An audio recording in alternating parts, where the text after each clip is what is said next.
हरतालिका तीज का पूजन व्रत कुंवारी कन्या कर सकती है, शादी होने के बाद भी नारी कर सकती है। अंतिम अवस्था तक प्राण छूटे तब तक हरतालिका तीज का व्रत नहीं छोड़ना चाहिए। एक व्रत हमेशा याद रखो, एक एकादशी और एक हरतालिका। हाँ, इतना जरूर है, ज़्यादा शरीर बेकार हो गया, बुढ़ापा आ गया, शरीर नहीं साथ दे रहा, तो कुछ फल खा लो, कुछ चाय दूध जूस आप लेकर कर लो। इतना भी नहीं बने, शरीर बहुत ही बेकार हो गया, तो आप एक समय फल का फलहार धारण कर लो, ठीक है। पर हरतालिका व्रत करने वाली माताएं भले उद्यापन कर दे, तो उस व्रत को थोड़ा हल्का कर लो। उद्यापन करा मतलब तुमने व्रत को हल्का कर लिया, थोड़ा हल्का कर सकते।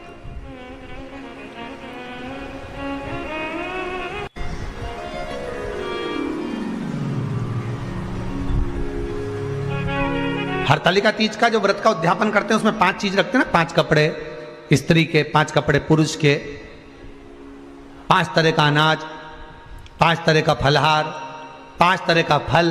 तो 5 तरह का जो फल रखाता है हरतालिका तीज के उद्यापन में, दुनिया के लोग उस 5 तरह के फल को, केला गिन ले, पपीता गिन ले, मौसम्बी गिन ले, और अनार गिन ले, संतरा गिन ले, सब कुछ गिन लेते हैं, पर उस 5 तरह के फल में धतूरे को नहीं गिनते। पर शिव कथा में वर्णन आता है, हरतालिका तीज के उद्यापन में लिखा हुआ है, सबसे पहले 5 फल अगर गिनना है तो उसमें पहले धतूरे को गिनो, क्योंकि शंकर को वो प्रिय होता है, शंकर उसको स्वीकार कर लेता है। और धतूरा शंकर भगवान को क्यों चढ़ाया जाता है उसका प्रसंग आपको पहले भी कहा, आज फिर कहते हैं। धतूरा जब हम भगवान शंकर को समर्पित करते हैं तो हमारा कोई कार्य अटक रहा होता है, जिस कार्य को बार बार एग्जाम में बैठ रहे हो, बार बार परेशान हो रहा है, बार बार इंटरव्यू देने जा रहे हो, नहीं हो रहा, एक बार धतूरे को हृदय से, भगवान को प्रेम से, करुणा सागर मेरे शंकर को दिल से एक बार वो धतूरा भगवान से विनती कर कर उसको चढ़ाओ तो सही, भगवान तुम्हारा कार्य सफल कर देगा। पर दिल से चढ़ाना, हृदय। हरतालिका तीज की पूजन करने वाले को चाहिए कि बालू का, मिट्टी का शिवलिंग बनाना चाहिए। फुलेरा जो बनाया गया है ऊपर शंकर जी के ऊपर लटकाने के लिए, टांगने के लिए, उसके नीचे शिव पार्वती गणेश जी की सुंदर बालू की मूर्ति बना लेना चाहिए, पार्थिव लिंग का निर्माण कर लेना चाहिए। शिव की आराधना करना चाहिए।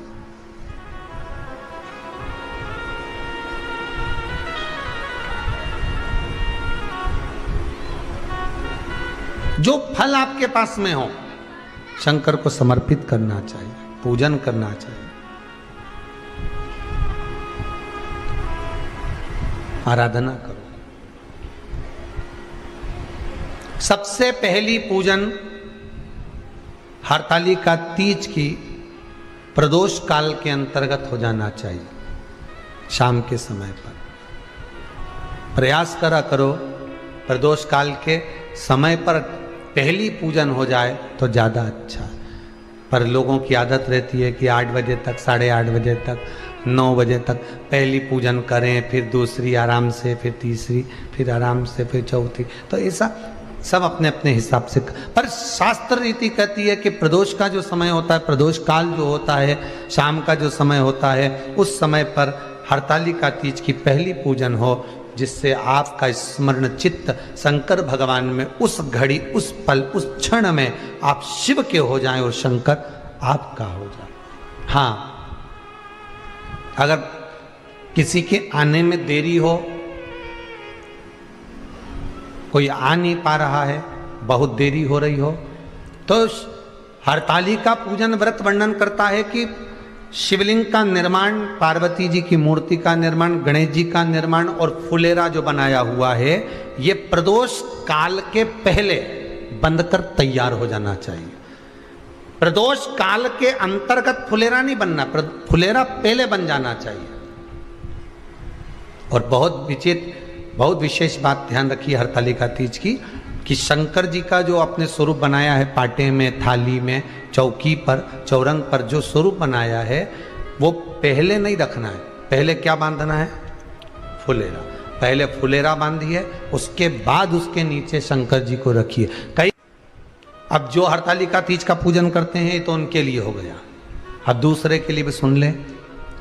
जो नारी हरतालिका तीज का पूजन नहीं करती, व्रत नहीं करती, साधना नहीं करती, उसके लिए भी कहा गया कि आप अगर ये व्रत नहीं करते हो तो एक कार्य जरूर करना, कहीं पर फुलेरा बंधा हो, हरतालिका की पूजन हो रही हो, 5 मिनट 10 मिनट निकालकर अपने आसपास के किसी पौधे में से पत्तियां लेकर या पुष्प लेकर, 5 वृक्ष की पत्ती या 5 वृक्ष के पुष्प लेकर शंकर भगवान को जब पूजन हो रही हो, 5 मिनट माताएं जब पूजन कर रही हों, तब आप भी उस पुष्प को, उस पत्तियों को शंकर को समर्पित कर सकते हो। ये नहीं चढ़ा सकते तो 5 फल नहीं चढ़ा सकते तो 5 कुछ भी पुष्प आदि का आप शिव को समर्पित करो। पर क्यों चढ़ाया जाता है, किस लिए चढ़ाना चाहिए?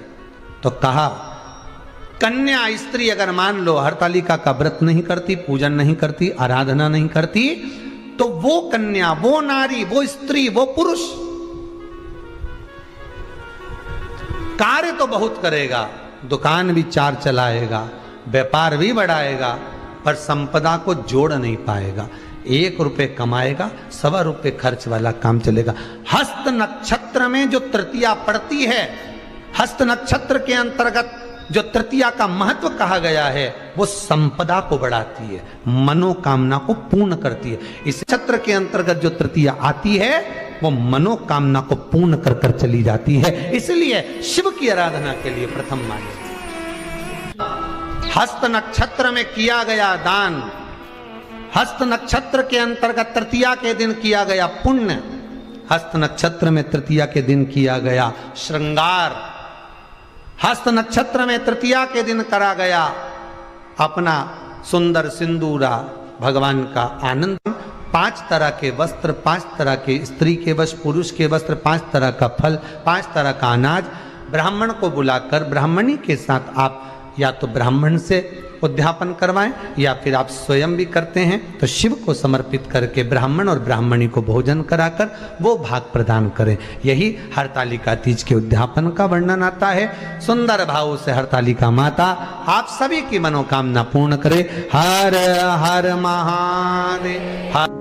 थोड़ा ध्यान लगाकर सुनना, हरतालिका तीज शिव महापुराण की कथा ही नहीं है। आप जो तीज करते हो, हरियाली करो चाहे सातुड़ी करो, उस तीज की महत्वता क्या है, इस हिंगोली की शिव महापुराण की कथा में अपने को समझना है कि उसकी मूल तत्वता, उसकी महत्वता है क्या, उसका महत्व क्या है।